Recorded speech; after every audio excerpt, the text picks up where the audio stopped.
معلومات ہو، جبکہ ہم تجوید کے بارے میں جانتے ہوں۔ دنیا کا کوئی بھی کام ہو، پہلے ہم سیکھتے ہیں، پہلے ہم اس کے بارے میں معلومات حاصل کرتے ہیں، پھر ہم وہ کام کرتے ہیں۔ ٹھیک اسی طرح قرآن پاک کو تجوید کے ساتھ پڑھنے کے لیے تجوید سیکھنا بہت ضروری ہے۔ اسی وجہ سے یعنی علم تجوید سیکھنے کے لیے ہم معرفت التجوید اور اس کا حاشیہ جامع التجوید پڑھ رہے ہیں۔ اس سے پہلے ہم نے پڑھا تھا کہ ابتداء قرأت محل تحفظ ہے، یعنی جب بھی آپ قرآن پاک پڑھنا شروع کریں، قرآن پاک کی تلاوت شروع کریں تو اعوذ باللہ من الشیطان الرجیم پڑھنا چاہیے، کیونکہ یہ ابتداء قرأت ہے اور ابتداء قرأت محل تحفظ ہے۔ اعوذ باللہ من الشیطان الرجیم پڑھنے کی جگہ ہے۔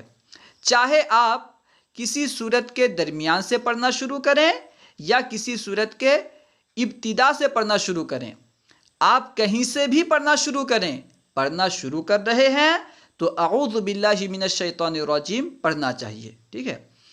آپ تلاوت شروع کر رہے ہیں تو اعوذ باللہ من الشیطان الرجیم پڑھنا چاہیے، چاہے آپ کہیں سے بھی شروع کریں، ٹھیک ہے۔ اس کے بعد ہم نے پڑھا تھا کہ سورہ توبہ کے علاوہ ہر سورت کے شروع میں بسم اللہ الرحمن الرحیم پڑھنا چاہیے۔ قرآن پاک میں 114 سورتیں ہیں۔ صرف سورہ توبہ کے علاوہ ہر سورت کے شروع میں بسم اللہ الرحمن الرحیم پڑھنا چاہیے، کیونکہ بسم اللہ یعنی تسمیہ، بسم اللہ کو تسمیہ کہتے ہیں، یہ ابتدائے سورت میں پڑھی جاتی ہے۔ تسمیہ ابتدائے سورت میں پڑھی جاتی ہے، یعنی یوں کہیے کہ ابتدائے سورت محل تسمیہ ہے، بسم اللہ الرحمن الرحیم پڑھنے کی جگہ ہے۔ چاہے آپ سورت کی ابتدا قرأت کے درمیان کریں یا قرأت کے شروع میں کریں۔ آپ قرآن پاک کی تلاوت کر رہے تھے، اب کوئی سورت شروع کر رہے ہیں، تب بھی آپ کو بسم اللہ الرحمن الرحیم پڑھنا چاہیے، کیونکہ سورت شروع کر رہے ہیں۔ یا آپ کسی سورت کی شروع سے پڑھنا شروع کر رہے ہیں، یعنی آپ نے قرآن پاک پڑھنا شروع کیا اور جہاں سے شروع کر رہے ہیں وہیں سے کسی سورت کی ابتدا ہو رہی ہے، اب بھی آپ کو بسم اللہ الرحمن الرحیم پڑھنا چاہیے، کیونکہ ابتداء سورت محل تسمیہ ہے، ٹھیک ہے۔ یہ دو قاعدہ یاد رکھ لیں، ابتداء قرأت محل تحفظ ہے اور ابتداء سورت محل تسمیہ ہے۔ آج ہم انشاءاللہ عز و جل قاعدہ نمبر 3 اور 4 پڑھیں گے۔ نمبر 3 میں بیان کر رہے ہیں، شروع قرأت، شروع صورت میں اعوذ باللہ اور بسم اللہ کو وصل اور فصل کے اعتبار سے جس طرح چاہیں پڑھیں۔ یعنی آپ قرآن پاک پڑھنا شروع کر رہے ہیں، قرآن پاک کی تلاوت شروع کر رہے ہیں اور جہاں سے شروع کر رہے ہیں وہیں سے کوئی سورت شروع ہو رہی ہے، تو آپ کو اعوذ باللہ بھی پڑھنا ہے، بسم اللہ بھی پڑھنا ہے۔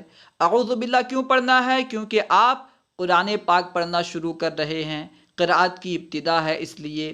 اور بسم اللہ کیوں پڑھنا ہے؟ کیونکہ سورت کی ابتدا ہے، ابتدائی سورت ہے اور ابتدائی سورت میں بسم اللہ پڑھنا چاہیے، اس لیے دونوں پڑھنا ہے۔ اب دونوں کو وصل اور فصل کے اعتبار سے جس طرح چاہیں آپ پڑھ سکتے ہیں۔ یہ سمجھیں کہ وصل کسے کہتے ہیں۔ وصل کا معنی ہے ملانا اور فصل کا معنی ہے الگ الگ پڑھنا، جدا کرنا، ٹھیک ہے۔ وصل کا معنی ملانا، فصل کا معنی جدا کرنا، الگ کرنا۔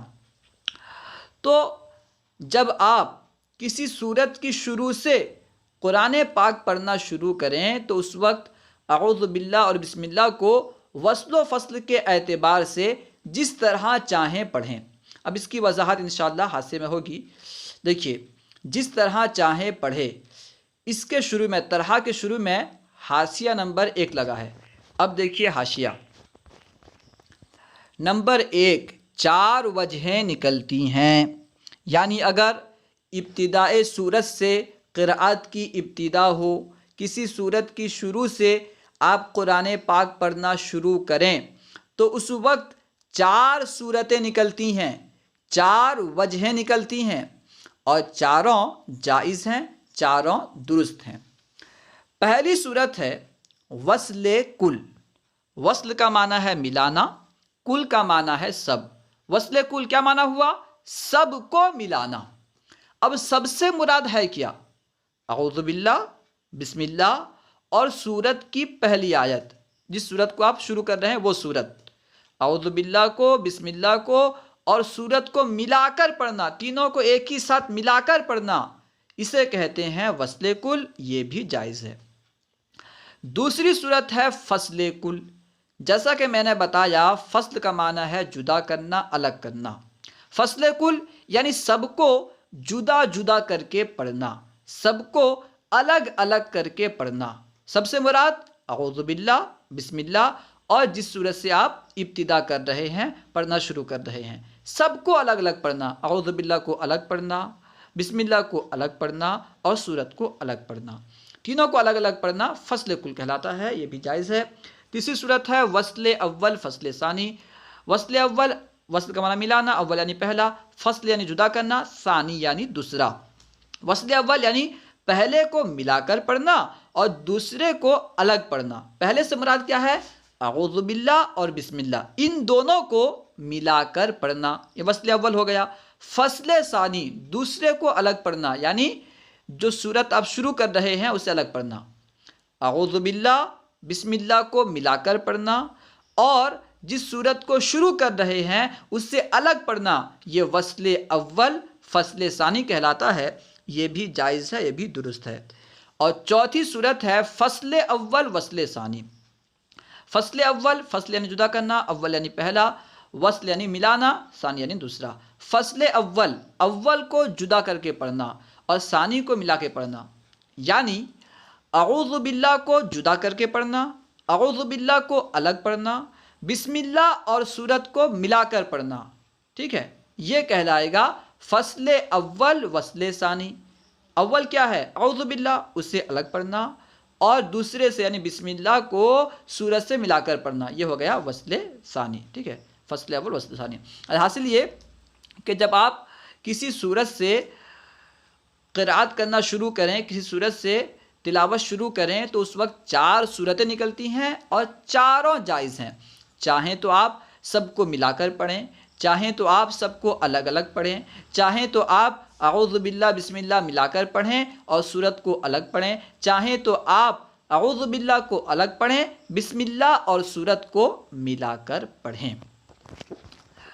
دیکھیے قاعدہ نمبر 4، شروع قرأت درمیانے سورت میں، یعنی آپ قرآن پاک کی تلاوت شروع کر رہے ہیں لیکن جہاں سے شروع کر رہے ہیں وہ سورت کا درمیان ہے، ٹھیک ہے، کسی سورت کے بیچ سے درمیان سے آپ قرآن پاک پڑھنا شروع کر رہے ہیں تو اس وقت کیا کریں گے؟ بیان کر رہے ہیں شروع قرأت درمیانے سورت میں اعوذ باللہ اور بسم اللہ کو کلام پاک سے فصل کر کے پڑھے، یعنی جب آپ کسی سورت کے بیچ سے قرآن پاک پڑھنا شروع کریں تو اس وقت اعوذ باللہ اور بسم اللہ کو قرآن شریف سے کلام پاک سے جدا کر کے پڑھیں، الگ کر کے پڑھیں۔ تو یہاں پہ دیکھیے شروع قرأت درمیان سورت، درمیان کے اوپر حاشیہ نمبر 2 لگا ہے۔ اب دیکھیے حاشیہ نمبر 2، حاشیہ نمبر 2 میں محشی فرما رہے ہیں درمیان سورت میں بسم اللہ پڑھنا برکتاً جائز ہے۔ جیسا کہ میں نے بیان کیا کہ بسم اللہ جو ہے یہ سورت کے شروع میں پڑھا جاتا ہے، لیکن درمیان سورت میں، سورت کے بیچ میں پڑھنا بھی جائز ہے۔ کیوں جائز ہے؟ برکتاً، برکت حاصل کرنے کے لیے، ٹھیک ہے، بسم اللہ سے برکت حاصل کرنے کے لیے درمیان میں بھی پڑھ سکتے ہیں۔ اور بیان کر رہے ہیں کہ درمیان سورت میں بسم اللہ پڑھنا برکتاً جائز ہے، اور نہ پڑھنا غیر محل ہونے کی وجہ سے، کیونکہ بسم اللہ کا محل ہے ابتدائے سورت اور ہم شروع کر رہے ہیں درمیانے سورت سے، کیونکہ محل نہیں ہے اس لیے نہ پڑھنا بھی جائز، بسم اللہ پڑھنا بھی جائز، بسم اللہ نہ پڑھنا بھی جائز۔ پڑھنا جائز کیوں؟ برکتاً، برکت حاصل کرنے کے لیے، اور نہ پڑھنا کیوں جائز؟ کیونکہ محل نہیں ہے۔ بسملہ یعنی بسم اللہ، بسم اللہ سے مراد وہی بسم اللہ، بسملہ تسمیہ، دو بسم اللہ، بسملہ پڑھنے کی صورت میں اس میں بھی 4 وجہیں نکلتی ہیں۔ اگر آپ بسم اللہ پڑھتے ہیں، دیکھیے 2 صورت ہے، آپ درمیانے صورت سے قرآن پاک پڑھنا شروع کر رہے ہیں، ٹھیک ہے، اب یہاں پہ بسم اللہ پڑھنا جائز ہے اور نہ پڑھنا بھی جائز ہے۔ یا تو آپ بسم اللہ پڑھیں گے یا نہیں پڑھیں گے۔ اگر آپ بسم اللہ پڑھتے ہیں، پہلی صورت ہے، اگر پڑھتے ہیں تو اس میں بھی 4 صورتیں نکلیں گی، جیسا کہ اس سے پہلے نکلی تھی۔ یعنی اگر آپ صورت کی شروع سے پڑھنا شروع کریں تو 4 صورتیں نکل رہی تھیں، تو یہاں پہ بھی جب آپ صورت کے درمیان سے پڑھنا شروع کریں، یہاں بھی 4 صورتیں نکلیں گی۔ ان میں سے 2 جائز ہوں گی، 2 ناجائز ہوں گی۔ اس سے پہلے میں کیا تھا، سب کی سب جائز تھی، لیکن یہاں پہ سب جائز نہیں ہیں، 2 صورتیں جائز ہیں، 2 صورتیں ناجائز ہیں، اس کو بیان کر رہے ہیں۔ بسم اللہ پڑھنے کی صورت میں اس میں بھی 4 وجہیں نکلتی ہیں، یعنی 4 صورتیں نکلتی ہیں، مگر 2 جائز اور 2 غیر جائز۔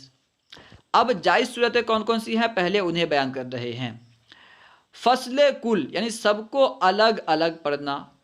اگر آپ درمیانے صورت سے پڑھنا شروع کر رہے ہیں اور بسم اللہ پڑھ رہے ہیں تو وہاں پہ پہلی جائز صورت ہے کہ سب کو الگ الگ پڑھیں، یعنی اعوذ باللہ کو الگ پڑھیں، پھر بسم اللہ کو الگ پڑھیں، اور صورت کو جہاں سے آپ پڑھنا شروع کر رہے ہیں درمیان سے اسے الگ پڑھیں۔ فصل کل یہ جائز ہے، پہلی جائز صورت۔ دوسری جائز صورت ہے وصل اول فصل ثانی۔ جب آپ سب کو الگ الگ پڑھیں گے، ظاہر سی بات ہے کلام اللہ سے ملا کر تو نہیں پڑھے۔ قاعدہ ہم نے کیا پڑھا تھا، جب آپ سورت کے درمیان سے قرأت شروع کریں تو اعوذ باللہ اور بسم اللہ کو کلام اللہ سے جدا کر کے پڑھیں، کلام اللہ سے فصل کر کے پڑھیں، ٹھیک ہے۔ تو جب آپ سب کو الگ الگ پڑھیں گے تو ظاہر سی بات ہے کلام اللہ سے جدا ہو گئے، تو یہ جائز ہو گئی۔ دوسری صورت ہے وصل اول فصل ثانی۔ وصل اول یعنی اعوذ باللہ کو بسم اللہ کو ملا کر پڑھیں گے، اور جہاں سے آپ پڑھنا شروع کر رہے ہیں اسے الگ پڑھیں گے۔ تو اس طرح جب پڑھیں گے اعوذ باللہ بسم اللہ کو ملا کر، اور قرآن پاک جہاں سے شروع کر رہے ہیں اسے الگ پڑھیں گے، تو ظاہر سی بات ہے اعوذ باللہ بسم اللہ جو ہے یہ کلام اللہ سے فصل ہو گیا، فصل کے ساتھ ہم پڑھ رہے ہیں، تو یہ بھی جائز ہے۔ یہ 2 صورتیں جائز ہیں، یعنی وہ 2 صورتیں جن میں ہم اعوذ باللہ یا بسم اللہ کو کلام اللہ سے نہیں ملاتے، جدا پڑھتے ہیں، یہ 2 صورتیں جائز ہیں، ٹھیک ہے۔ اب ناجائز صورتیں بیان کر رہے ہیں۔ وصل کل، سب کو ملا کر پڑھنا، اعوذ باللہ بسم اللہ، اور جہاں سے آپ پڑھنا شروع کر رہے ہیں سب کو ملا کر پڑھنا، یہ ناجائز ہے، کیونکہ اگر سب کو ملا کر پڑھیں گے تو کلام اللہ سے اعوذ باللہ بسم اللہ کو ملا کر پڑھنا لازم آئے گا، ٹھیک ہے، اس لیے جائز نہیں ہے۔ اور دوسری ناجائز صورت ہے فصل اول وصل ثانی، یعنی اعوذ باللہ کو الگ پڑھنا، بسم اللہ اور صورت کو ملا کر پڑھنا، یہ بھی ناجائز ہے۔ تو اس صورت میں بسم اللہ کو ہم کلام اللہ سے ملا رہے ہیں جبکہ نہیں ملانا چاہیے، تو یہ بھی ناجائز صورت ہے، ٹھیک ہے۔ کیوں ناجائز ہے بیان کر رہے ہیں، اس لیے کہ بسم اللہ کا محل ہی نہیں ہے۔ بسم اللہ کا محل تو ابتدائی صورت ہے، ہم تو درمیانے صورت سے پڑھنا شروع کر رہے ہیں، تو بسم اللہ کا محل ہی نہیں ہے۔ بسم اللہ کا محل نہ ہونے کی وجہ سے یہ 2 صورتیں ناجائز ہیں۔ بسم اللہ نہ پڑھنے کی صورت میں، یہ پہلی صورت تھی، ٹھیک ہے، جب آپ درمیانے صورت سے قرآن پاک پڑھنا شروع کریں تو اس وقت آپ کو اختیار ہے، چاہے تو بسم اللہ پڑھیں برکت کے لیے، چاہے تو نہ پڑھیں کیونکہ محل نہیں ہے۔ اگر آپ پڑھتے ہیں تو 4 صورتیں ہیں، 2 صورتیں جائز، 2 صورتیں ناجائز۔ اگر نہیں پڑھتے ہیں، بسم اللہ نہیں پڑھتے ہیں، تو کیا کریں گے بیان کر رہے ہیں۔ بسم اللہ نہ پڑھنے کی صورت میں استعاذہ کا وصل بھی جائز ہے۔ اگر آپ بسم اللہ نہیں پڑھتے، صورت کے بیچ سے پڑھنا شروع کر رہے ہیں، بسم اللہ کا محل نہیں ہے، بسم اللہ نہیں پڑھ رہے ہیں، اعوذ باللہ تو پڑھیں گے کیونکہ پڑھنا شروع کر رہے ہیں، اس کا محل ہے، اعوذ باللہ پڑھیں گے، اور جہاں سے پڑھنا شروع کر رہے ہیں اسے پڑھیں گے۔ تو یہاں پہ اعوذ باللہ کو آیت کے ساتھ ملا کر پڑھنا جائز ہے۔ اسے بیان کر رہے ہیں کہ بسم اللہ نہ پڑھنے کی صورت میں استعاذہ کہتے ہیں اعوذ باللہ من الشیطان الرجیم کو، تعوذ بھی کہتے ہیں، استعاذہ کا وصل بھی جائز ہے، یعنی ملا کر پڑھنا بھی جائز ہے، لیکن مطلقاً نہیں، اس میں شرط ہے۔ کیا شرط ہے؟ شرط یہ کہ شروع میں اللہ کا نام یا صفاتی نام یا ضمیر یعنی پروناؤن یا حضور صلی اللہ علیہ وسلم کے نام نہ ہو، یعنی جہاں سے آپ پڑھنا شروع کر رہے ہیں وہاں پہ جس سے شروع کر رہے ہیں نہ تو اللہ کا نام ہو، نہ اللہ کا ذاتی نام ہو، نہ ہی صفاتی نام ہو، نہ ہی اللہ تعالیٰ کی طرف لوٹنے والی ضمیر ہو، جیسے ہوا الذی قرآن پاک میں کئی جگہ استعمال ہوا، تو ہوا ضمیر ہے، اللہ کی طرف لوٹ رہی ہے، مراد اللہ تعالیٰ ہے، تو نہ ہی کوئی ضمیر ہو اللہ کی طرف لوٹنے والی، اور نہ ہی حضور پاک صلی اللہ علیہ وسلم کا نام ہو، ٹھیک ہے، تب بھی آپ اعوذ باللہ کو ملا کر کے پڑھ سکتے ہیں۔ دیکھیے اعوذ باللہ من الشیطان الرجیم، اس کا معنی ہے میں پناہ چاہتا ہوں، ٹھیک ہے، اعوذ باللہ میں اللہ کی پناہ چاہتا ہوں شیطان مردود سے۔ تو رجیم، رجیم جو ہے یہ شیطان کی صفت ہے۔ اگر آپ رجیم کے بعد ملا کر پڑھیں، رجیم کو آیت سے ملا کر پڑھیں گے، اور جس آیت سے ملا کر پڑھ رہے ہیں وہاں اللہ کا نام ہے، تو ایک شبہ ہوگا، گویا کہ شیطان کی صفت ہے رجیم، اس کے بعد اللہ کا نام آ رہا ہے، رجیم کے ساتھ اللہ کا نام ہو، یعنی مردود لفظ کے ساتھ اللہ کا نام لیا جائے، ملا کر پڑھا جائے، یہ درست نہیں ہے، ٹھیک ہے، رجیم کے ساتھ اللہ کا صفاتی نام ہو یا نبی کا نام ہو، یہ درست نہیں ہے۔ اس لیے جب آپ بسم اللہ نہ پڑھیں، صرف اعوذ باللہ پڑھیں، تو اس وقت آپ کو ملا کر پڑھنے کی اجازت ہے کہ آپ اعوذ باللہ کو آیت کے ساتھ ملا کر پڑھ سکتے ہیں، لیکن دیکھیں گے جہاں سے آپ پڑھنا شروع کر رہے ہیں وہاں پہ اللہ کا نام تو نہیں ہے، اللہ کا صفاتی نام تو نہیں ہے، نبی کا نام تو نہیں ہے، اللہ کی طرف لوٹنے والی ضمیر تو نہیں ہے۔ اگر یہ شرطیں پائی جائیں گی تبھی آپ ملا کر پڑھ سکتے ہیں، یعنی ان میں سے کوئی بھی نہ ہو، ٹھیک ہے نا، ان کے عدم موجودگی، ان صورتوں کا نہ ہونا، یہ استعاذہ کو ملا کر پڑھنے کی جائز صورت